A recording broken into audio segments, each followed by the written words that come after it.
يطيب لنا أن نهنئكم بحلول عيد الفطر السعيد، سائلين المولى أن يعيده علينا وعليكم باليمن والخير والبركات، وأن يجعل كل أعيادكم سعيدة وأعماركم مديدة. تقبل الله منا ومنكم صالح الأعمال، وكل عام وأنتم بخير. نحمده ونستعينه ونستغفره ونعوذ بالله من شرور أنفسنا ومن سيئات أعمالنا، من يهد الله فلا مضل له ومن يضلل فلا هادي له، وأشهد أن لا إله إلا الله وحده لا شريك له، وأشهد أن محمدا عبده ورسوله. يا أيها الذين آمنوا اتقوا الله حق تقاته ولا تموتن إلا وأنتم مسلمون. يا أيها الناس اتقوا ربكم الذي خلقكم من نفس واحدة وخلق منها زوجها وبث منهما رجالا كثيرا ونساء، واتقوا الله الذي تساءلون به والأرحام إن الله كان عليكم رقيبا. يا أيها الذين آمنوا اتقوا الله وقولوا قولا سديدا يصلح لكم أعمالكم ويغفر لكم ذنوبكم، ومن يطع الله ورسوله فقد فاز فوزا عظيما. اما بعد، محترم حاضرین، جن میں بہت سے مرد بھی ہیں، بہت سی عورتیں بھی ہیں، بچے بھی ہیں، بچیاں بھی ہیں، اب تک آپ عید کی تکبیرات کہتے آئے ہیں. کیا آپ مجھے بتا سکتے ہیں کہ ان تکبیرات کے اندر کیا رموز اور راز پوشیدہ ہیں؟ کوئی اٹھ کر کے بتائے، انشاءاللہ میں اسے انعام دوں گا، اپنی طرف سے انعام دوں گا. میں جہاں تک جانتا ہوں، بڑے سے لے کر چھوٹے تک یہ توحید کی خوشی ہے. یہ توحید کی خوشی معمولی طریقے سے حاصل نہیں ہوتی، اس کے لیے بہت سی قربانیاں دینا پڑتا ہے. ایسی قربانیاں آپ سنیں گے اور پڑھیں گے تاریخ کے اندر تو آپ گنگ رہ جائیں گے اور یہ سوچنے پر مجبور ہو جائیں گے، کیا توحید کے لیے انبیاء نے اور صحابہ نے اس قسم کی تکلیفات اٹھائی ہیں؟ کیوں آپ نے کوئی تکلیف نہیں اٹھائی؟ گاہے ماہے اخباروں کے اندر کچھ نظر آ جاتا ہے تو اس پر آپ کف افسوس ملتے ہیں. اگر یہی چیز آپ پر گزرے تو آپ وہ تمام کام کر ڈالیں گے جس کا مطالبہ مخالف لوگ کر رہے ہیں، اس لیے کہ ہمارا ایمان مضبوط نہیں ہے اور ہماری توحید مضبوط نہیں ہے اور ہم کو توحید کیا ہے معلوم نہیں. اگر ہم کو معلوم ہو جائے کہ اللہ کی توحید کیا ہے تو ہم اس کے لیے مر مٹنے کے لیے تیار ہو جائیں گے. یہ اللہ کی توحید ہے.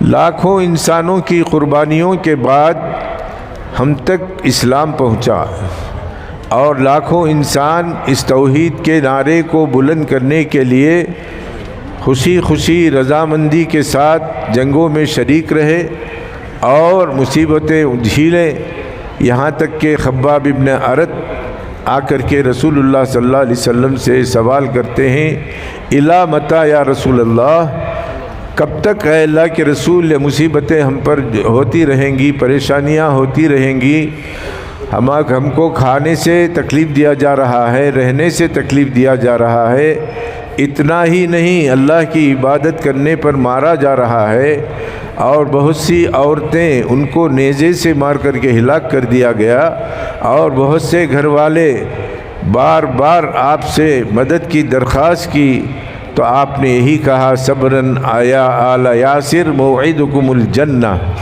صبر کرو، ابو جہل کی ماروں میں آپ کو اللہ تعالیٰ نے جنت رکھا ہے، آپ ایسے ہی مر جائیں گے نہیں، بلکہ آپ کو اللہ تعالیٰ نے جنت کی بشارت دی ہے. تو اس کے لیے مار کھاتے تھے اور برابر توحید کو جاری رکھتے تھے۔ خود نبی کریم صلی اللہ علیہ وسلم کو مارا جاتا تھا اور آپ کو تکلیفیں دی جاتی تھیں، آپ ہر تکلیف کو خوشی خوشی برداشت کرتے تھے، یہاں تک کہ جب آپ کبیدہ خاطر ہو جاتے تو رسول اللہ صلی اللہ علیہ وسلم کو اللہ تعالیٰ آسمان سے تسلی دیتا تھا، وَاصْبِرْ كَمَا صَبَرَ أُولُو الْعَزْمِ مِنَ الرُّسُلِ۔ آپ سے پہلے جتنے پیغمبر گئے ہیں انہوں نے بھی بہت سی تکلیفیں سہیں، یہ آپ کے لیے مثال کے طور پر اللہ تعالیٰ بیان کرتا ہے۔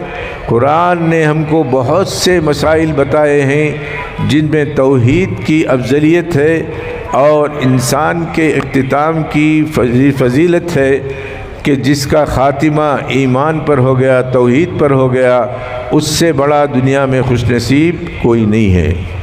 رسول اللہ صلی اللہ علیہ وسلم کی وفات کے بعد صحابہ آپس میں الجھ گئے، ارے اللہ کے نبی صلی اللہ علیہ وسلم چلے گئے دنیا سے، لیکن ہم نے نجات کے بارے میں پوچھا نہیں۔ لوگ بھیڑ گئے تو ابو بکر صدیق رضی اللہ تعالیٰ عنہ نے آ کر کے ان سے کہا کہ میں نے اس سوال کا جواب پوچھا ہے۔ کیا پوچھا؟ الکلمۃ التی القیت علی عمی ردھا فہی لکم نجات او کما قال۔ وہ کلمہ کون سا کلمہ؟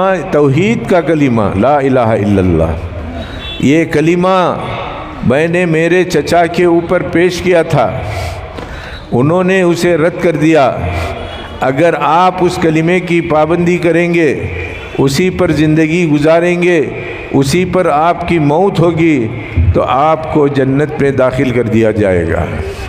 توحید کا انعام چھوٹا نہیں ہے، اتنا بڑا ہے جس کے لیے ہم کو قربانیوں کی ضرورت پڑے تو قربانیاں دینا ضروری ہے۔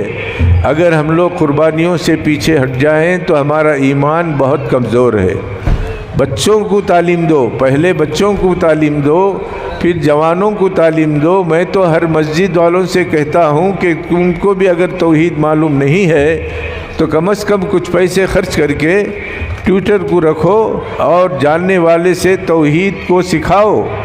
یہ توحید ایسی چیز ہے جس کے سیکھنے والے کبھی بھی ناکام نہیں ہوتے اور ہمیشہ اللہ تعالیٰ سے قریب رہتے ہیں۔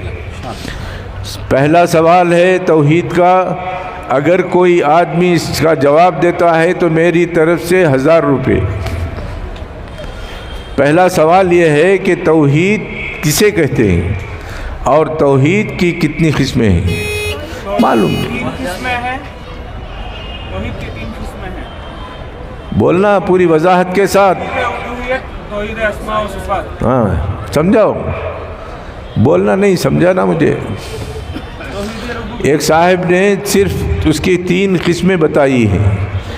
ایک توحید فی الذات جس کو توحید الوہیت کہتے ہیں، دوسرا توحید اسماء و صفات جس میں اللہ تعالیٰ کی عادتوں کا ذکر ہے، تیسرا توحید اسماء حسنہ جو اللہ تعالیٰ کے اچھے نام ہیں۔ ہمارے پاس دیکھو کوئی بھی نام ہو اللہ تعالیٰ کے لیے ہم لوگ استعمال کر دیتے ہیں، ایسا نہیں کرنا چاہیے۔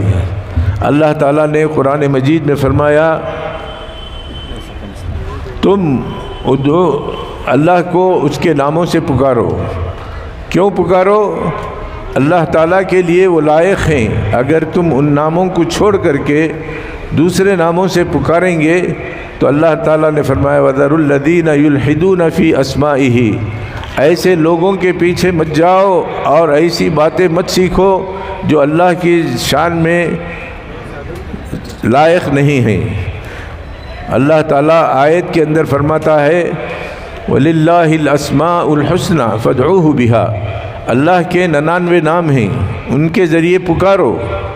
اسی لیے حدیث کے اندر آیا ہے ان للہ 99 اسمن، بے شک اللہ تعالیٰ کے 99 نام ہیں، من احصاها، حدیث میں من عددہ ہے، احصاها، احصا کا معنی کیا ہے؟ مکمل، اس کی تکا بوٹی کر کے دیکھ لینا چاہیے اور اسے جان لینا چاہیے۔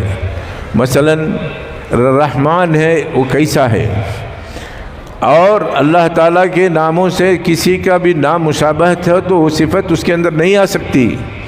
صرف عزت اور اکرام کے لیے اللہ تعالیٰ کا نام اسے دیا جائے گا، پکارا جائے گا، لیکن آج کل جو بے حرمتی ہو رہی ہے اس کی طرف میرا اشارہ ہے۔ عبد الرحمن ہے، اے رحمان ارے اللہ کو بلاتا اس طریقے سے بے ادبی کے ساتھ۔ رحیم کبھی بھی یاد رکھو اللہ تعالیٰ کے ناموں کے ساتھ عبد لگانا چاہیے۔ عبد الرحیم، عبد الرحمن، عبداللہ۔ میں آپ سے سوال کرتا ہوں کہ آپ عبداللہ کو بلاؤ، اللہ بلاؤ، کافر ہو جاؤ گے۔ تو اس لیے اللہ تعالیٰ کے ناموں کا احترام کرنا اور اسے صحیح طریقے سے استعمال کرنا ہمارے مسلمانوں کو آتا نہیں ہے، اور اس کے ناموں کے اندر کیا معنی ہے میں ایک ایک نام پر کئی تقریریں کر چکا ہوں۔ مثلاً رحمان پر کئی تقریریں، رحیم پر کئی تقریریں، اسی طریقے سے غفور پر کئی تقریریں، ودود پر کئی تقریریں۔ شاید وہ سیڑھیاں مٹ گئی ہوں گی لیکن پھر دوبارہ شروع کرنے والا ہوں۔ کیوں؟ اس لیے کہ توحید ہی سب سے اصل چیز ہے۔ اگر یہ آدمی نہ جانے تو اللہ تعالیٰ کیا فرماتا ہے معلوم؟ میرا بندہ دنیا کتنی ہے اتنا گناہ کرے لیکن میرے ساتھ تھوڑا شرک نہ کیا ہو تو میں اسے معاف کر دوں گا۔ سمجھا؟ اگر پوری دنیا بھر کر کے گناہ نہ کرے، نیکیاں کر لے، تھوڑا شرک کر دے، وہ جہنم میں چلا جائے گا۔ من لم یشرک باللہ شیئا دخل الجنہ، جو اللہ کے ساتھ ذرہ برابر بھی شرک نہ کرے وہ جنت میں جائے گا، جو اللہ کے ساتھ ذرہ بھی شرک کرے وہ جہنم میں چلا جائے گا۔ جب تک ہم اس سے نہیں بچ سکتے، جب تک ہم کو توحید اور اس کے اسماء، اس کے صفات معلوم نہ ہو جائیں کہ اللہ تعالیٰ کو کیسے پکارنا ہے، اس کے ناموں کا استعمال کیسے کرنا ہے، اس کے ذات کو کیسے سمجھنا ہے، جب تک ہم کو معلوم نہیں ہوگا تو ہم کیسے بچیں گے؟ آج ہم کو معلوم نہیں ہے، مساجد کے ذمہ داروں کو معلوم نہیں ہے، اور اسی طریقے سے اسکول میں پڑھنے والے بچوں کو معلوم نہیں ہے، مسجد کے مصلیوں کو معلوم نہیں ہے، تو آخر اللہ تعالیٰ کو یہ کیسے پکار رہے ہیں، کیسے سمجھ رہے ہیں؟ اللہ تعالیٰ کی ذات بہت اونچی ہے۔ تو اسی کو بلند کرنے کے لیے زنیرہ نے ٹھان لی، ابو جہل نے ان کی شرمگاہ میں نیزہ مار کر کے ان کو ہلاک کر دیا۔ دیکھا کتنی بری حالت تھی، عورت کی شرمگاہ میں کوئی نیزہ مارے، لیکن ابو جہل نے کام کیا، زنیرہ نے اس پر صبر کیا، اللہ تعالیٰ اسے جنت میں پہنچا دیا۔ تو اسی طریقے سے ہمارے صحابہ کرام کو اللہ کے نبی صلی اللہ علیہ وسلم نے فرمایا، تم لوگ اتنی سی پریشانیوں پر مجھے آ کر کے شکایت کر رہے ہو، تم سے پہلے جو لوگ تھے معلوم ان کو کس طریقے سے کیا گیا؟ اصحاب الاخدود کو خندق کھود کے، گڑھا کھود کے آگ جلا دی جاتی تھی، اس گڑھے میں پھینک دیا جاتا تھا، اور گڑھا اتنا اونچا ہوتا تھا وہ چڑھ کر بھی آ نہیں سکتا تھا، اسی میں جل کر کے مر جاتا تھا۔ اور یہ اسٹیڈیم کی طرح گراؤنڈ بنا کر کے ان پر ہنسا کرتے تھے، دیکھا کرتے تھے، اللہ تعالیٰ نے ان کو بھی تباہ کر دیا۔ جادوگر کس کے؟ موسیٰ علیہ السلام کے ساتھ مقابلہ کرنے والے۔ آج کا دن یوم الزینہ کس کو کہتے ہیں؟ عید کا دن کہتے ہیں۔ میدان میں آئے، انہوں نے بھی لکڑیاں ڈالی، رسیاں ڈالی، اور موسیٰ علیہ السلام نے بھی اپنی رسی ڈالی، اپنی لاٹھی ڈالی، ساری چیزیں غائب ہو گئیں۔ جادوگروں کو یقین ہو گیا کہ موسیٰ اللہ کا نبی ہے، اگر ہم اتنی بڑی نشانی کو دیکھ کر کے ہم ایمان نہ لائیں گے تو ہماری خیر نہیں ہے۔ زور سے کہنے لگے آمنا بربی موسیٰ و ہارون، ہم لوگ جو دیکھے، لیکن فرعون کی باتوں میں آ کر کے ہم نے جو کچھ کیا وہ غلط کیا، اور غلطی کا احساس ہم کو ہو چکا ہے، اور ہم مرنے مارنے کے لیے تیار ہیں۔ جیسے ہی الفاظ فرعون نے سنا تو تمام لوگوں کو ڈرانے اور دھمکانے کے لیے ایک میزائل چھوڑا۔ وہ میزائل کیا تھا؟ آمنتم لہو قبل ان آذن لکم، میری اجازت سے پہلے تم اس پر ایمان لے کر آئے. لأقطعن أيديكم وأرجلكم من خلاف ولأصلبنكم على جذوع النخل، تمہارے ہاتھ سیدھے کاٹوں گا تو بائیں پیر کاٹوں گا، بائیں پیر کاٹوں گا تو سیدھے ہاتھ کاٹوں گا، اور تم کو سولی پر لٹکا دوں گا. معمولی سزا نہیں ہے. کیا کرنے کے باوجود نہ جادوگر ڈرے اور نہ توحید پر ڈرے، اور اللہ کے لیے وہ قربان ہو گئے. قربان ہونے سے پہلے ہم کو وہ تعلیم دی، لا غیر، کوئی بات نہیں ہے، یہ تو دنیا کی زندگی ہے، ختم ہونے ہی والی ہے، تو اگر ختم کر دیا تو ہم ڈرنے والے نہیں ہیں. اسی طریقے سے فرعون کی بیوی جو اتنے سال فرعون کی پوجا کرتی تھی، اس کے دل میں بھی ایمان جاگ گیا موسیٰ علیہ السلام کی وجہ سے، اور فرعون برداشت نہیں کر سکا، بار بار اپنی بیوی کو واپس آنے کے لیے کہتا رہا، لیکن وہ بندی واپس آنے سے انکار کرتی رہی، یہاں تک کہ بڑی بڑی میخیں لے کر کے اس کے جسم میں ٹھونک دیا، سر میں ٹھونک دیا، ہاتھوں میں ٹھونک دیا، جس کو اللہ تعالیٰ نے فرمایا فرعون ذی الاوتاد، میخوں والا فرعون. مر گئی وہ. مرتے مرتے اس نے اللہ سے دعا کی، رب ابن لی بیتا عندک فی الجنہ ونجنی من فرعون وعملہ ونجنی من القوم الظالمین. اے اللہ مجھے جنت میں ایک محل بنا دے، گھر بنا دے. مجھے مفسرین لکھتے ہیں کہ وہ اس کی طرف دیکھ رہی تھی، اللہ تعالیٰ اس کو دکھا رہا تھا، اور یہ میخوں کی تکلیف اس کی کم ہو گئی، اور اسی حالت میں اس کی روح پرواز کر گئی. یہ ایمان والوں کی مثالیں ہیں. اگر میں دیتا رہوں، کہتا رہوں، تو آپ کو تعجب ہوگا کیسی کیسی قربانیاں ہمارے اسلاف نے دی ہیں. آج ہم قربانی دینے سے پیچھے ہٹ رہے ہیں، اور اس کا انجام ہمارے لیے برا ہوگا. تو پہلے توحید جاننا، ہر مسجد کے اندر اس کا اہتمام کرو، ہر مدرسے کے اندر اس کا اہتمام کرو، ہر اسکول کے اندر اس کا اہتمام کرو. آپ کا تعلق اللہ سے ہے، دنیا میں بھی، دنیا کے بعد میں بھی، حشر میں بھی، جنت میں بھی، دوزخ میں بھی اللہ ہی کے ساتھ تمہارا معاملہ ہوگا. تو بچانے والی ذات بھی اللہ ہی، سزا دینے والی ذات بھی اللہ ہی. اس تقریر کے بعد میں آپ کو ایک گناہ کی طرف اشارہ دے رہا ہوں، وہ ہے بارش کا رک جانا. بارش ہم پر بند ہو گئی. کیا آپ نے کبھی سوچا؟ اتنے دنوں تک کبھی بارش نہیں ہوئی، ایسا نہیں ہے، ہو جاتی تھی. گزشتہ 2 سالوں کے اندر جو تکلیف اٹھائے ہم لوگ، وہ تکلیف معلوم ہے، لیکن اب بھی تکلیف اٹھا رہے ہیں، آپ کو احساس نہیں ہے. اللہ تعالیٰ نے فرمایا ان کے گناہوں کی وجہ سے ہی ہم بارش کو بند کر دیتے ہیں. فوراً نوح علیہ السلام نے کہا فَقُلْتُ اسْتَغْفِرُوا رَبَّكُمْ إِنَّهُ كَانَ غَفَّارًا يُرْسِلِ السَّمَاءَ عَلَيْكُمْ مِدْرَارًا وَيُمْدِدْكُمْ بِأَمْوَالٍ وَبَنِينَ وَيَجْعَلْ لَكُمْ جَنَّاتٍ وَيَجْعَلْ لَكُمْ أَنْهَارًا. نوح علیہ السلام نے کہا اے میری قوم، تم اللہ سے استغفار کرو، توبہ کرو. استغفار کرنے کے بعد تم پر اللہ تعالیٰ بارش برسائے گا، دولت دے گا، بچے دے گا، سب چیزیں بحال ہو جائیں گی. اور ابو سعید بن مسیب رضی اللہ تعالیٰ عنہ اپنے آنے والے سارے لوگوں کو سوال کے جواب میں کہتے استغفار کرو. استغفار ایسی چیز ہے جو ہمارے گناہوں کو مٹا دیتی ہے. ہم پاک ہو جاتے ہیں تو اللہ تعالیٰ ہماری دعا کو سن کر کے، قبول کر کے ہم پر بارش برساتا ہے. ہم بارش کی بھی ضرورت ہے. آپ کو احساس نہیں ہے، آپ لوگ دعا کرتے ہیں یا نہیں معلوم، ہمارے گناہوں کے بدلے میں بارش کبھی نہیں ہو سکتی. ہمارے اتنے گناہ ہیں، اتنے بدکار ہیں، اتنے سیاہ کار ہیں، بتایا ہی نہیں جا سکتا. ہم کو بارش نہیں اللہ نہ دے تو انصاف کی بات ہے. اگر اللہ تعالیٰ چوپایوں پر، پرندوں پر، چرندوں پر، چونٹیوں پر رحم نہ کرے اور ان پر بارش نہ برسائے تو وہ کیا کریں گے؟ اس لیے وہ بھی دعا کرتے ہیں، ان کی دعائیں قبول ہو جائیں گی. ایک مرتبہ سلیمان علیہ السلام اپنی فوج کو لے کر کے بارش کی دعا کرنے کے لیے نکلے. راستے میں دیکھا چونٹیاں پیر اٹھائے ہوئے دعا کر رہی ہیں، اللہم انا خلق من خلقک لیس غنی عن سقیاک فسقنا. اے اللہ ہم تیری مخلوقات میں سے ایک چھوٹی مخلوق ہے، ہم کو بھی پانی کی ضرورت ہے. اگر تو پانی نہیں برسائے گا تو ہم بھی مر کر کے ختم ہو جائے. سلیمان علیہ السلام نے کہا کہ چلو، ان کی دعا قبول ہو گئی اور بارش ہو جائے گی۔